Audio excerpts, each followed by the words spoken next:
హామీలు ఎంతవరకు అమలు చేస్తున్నారు? ఫ్రీ బస్సు గాని, ఉచిత కరెంట్ గాని, గ్యాస్ సిలిండర్ గాని. ఉచిత బస్సులు ఫ్రీ బస్ ఎంతవరకు అంటే కష్టమే. దానికన్నా ఇంపార్టెంట్ అని చాలా ఉన్నాయి. ఫ్రీ ఎడ్యుకేషన్ ఇచ్చినటువంటి చాలా మందికి ఉపయోగపడేది. ఫ్రీ బస్సు కన్నా ఎడ్యుకేషన్ ఫ్రీ ఇచ్చినట్టయితే, వైద్యం ఫ్రీ ఇచ్చినట్టయితే చాలా మందికి ప్రజలకి ఇంపార్టెంట్ బాగుండేది. ఫ్రీ బస్ అంటే అందరూ రోజు మనకి వెళ్ళేది ఉండదు. మహిళలకు ఎంతో కొంత నెలకు ఒక 5-6 వేలు అయితే మిగులుతున్నాయి అంటారు కదా. 5-6 వేలు ఎందుకు మిగులుతాయి? ప్రతిరోజు మహిళలు వెళ్ళరు కదా, అవసరం వాళ్ళు వెళ్తారు. అవసరం వాళ్ళు ఎట్లా అంటే వాళ్ళకి ఆ టైంకి బస్సు ఫెసిలిటీ లేకపోతే క్యాబ్ మాట్లాడుకోరో లేకపోతే ఏదో వెళ్ళిపోతారు. అలా కన్నా ప్రతి ఒక్కరికి కాలేజ్ స్టూడెంట్స్ అందరికీ అది ఉపయోగపడట్లేదు. మళ్ళీ పాస్ ఉంది కనుక వాళ్ళకి అది ఓకే. ప్రతి ఒక్కరికి ఉపయోగపడాలి అంటే ఫ్రీ ఎడ్యుకేషన్, ఫ్రీ అదేంటి మెడికల్ ఇస్తే, వైద్యం ఇస్తే చాలా మందికి బెనిఫిట్ అయ్యేది. చాలా మంది సరైన వైద్యం లేక చాలా ఇబ్బందులు పడుతున్నారు. నేనే ఎంతో మందికి సహాయం చేస్తున్నాను కూడా. ఉచితాలు అనేది అలవాటు చేసింది ప్రభుత్వం. అసలు ఉచితాలు అనేది అలవాటు చేయొద్దు. మీకు అసలు ఉచితాలు ఇవ్వాల్సిన అవసరం ఏముంది? మనకి ఫ్రీ ఎన్ని ఇస్తే, ఇప్పుడు వేరే ఫారిన్ కంట్రీస్ లో ఉన్నాయనుకోండి, అక్కడ విద్య ఫ్రీ, వైద్యం ఫ్రీ, మిగతా అది ఉన్నాయనుకోండి, మిగతా ఫ్రీ ఇచ్చినప్పుడు ఎవరికి పట్టింపులు ఉండవు. మెయిన్ అది ఇస్తే కనుక ఎవరికి మిగతా ఎన్ని ఫ్రీ ఇవ్వాల్సిన అవసరం కూడా ఉండదు.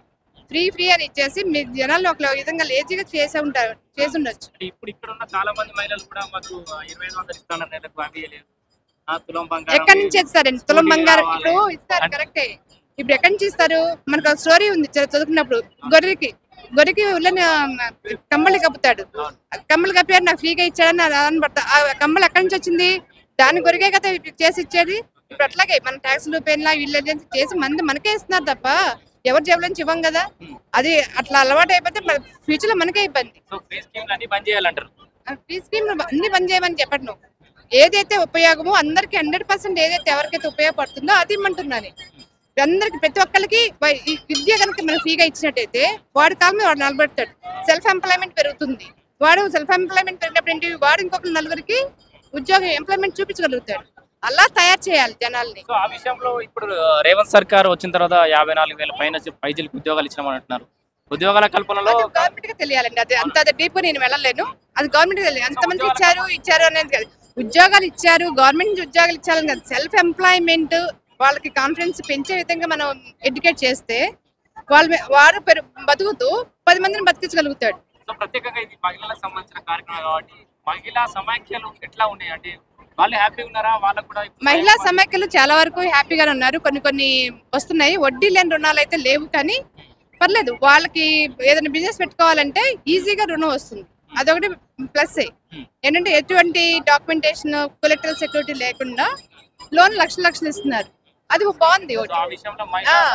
అది బాగుంది. 10 మంది కలిసి చేసుకోవచ్చు. ఇండివిజువల్ గా కూడా స్టెప్ లోన్స్ అని చెప్పేసి ఇండివిజువల్ 1 lakh వరకు ఒక ఈచ్ మెంబర్ కూడా ఇస్తున్నారు.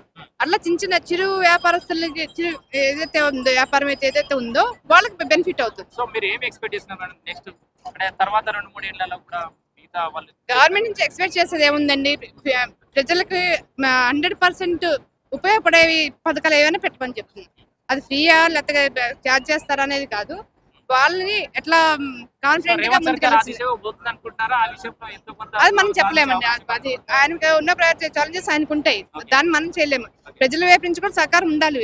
గవర్నమెంట్ కి ప్రజలకి ఇది ఉండాలి. రెండు వైపులా ఉంటేనే మనం ముందుకు వెళ్ళగలుగుతాం. ఒకటే గవర్నమెంట్ ఒకటే చేయాలంటే చేయలేదు, అలా ప్రజలే చేయాలంటే చేయలేదు. ఈ అడ్మినిస్ట్రేషన్ లో, ఈ మేనేజ్మెంట్ లో రేవంత్ రెడ్డికి అవుట్ ఆఫ్ 100 ఎన్ని మార్క్స్ ఇస్తారు? అవుట్ ఆఫ్ 100 నేను రాజకీయాలకు అంత దూరం అని నేను చెప్తున్నా కదా. నేను ఎంతసేపు ఈ గ్రూపులు ఇంతవరకు నేను ఎంతవరకు సమాజం సేవ చేయగలుగుతాను, సమాజం నుంచి నేనేం తీసుకోగలుగుతాను అంతవరకు చూస్తా తప్ప రాజకీయాలకి అట్లా వెళ్ళాలని లేదు.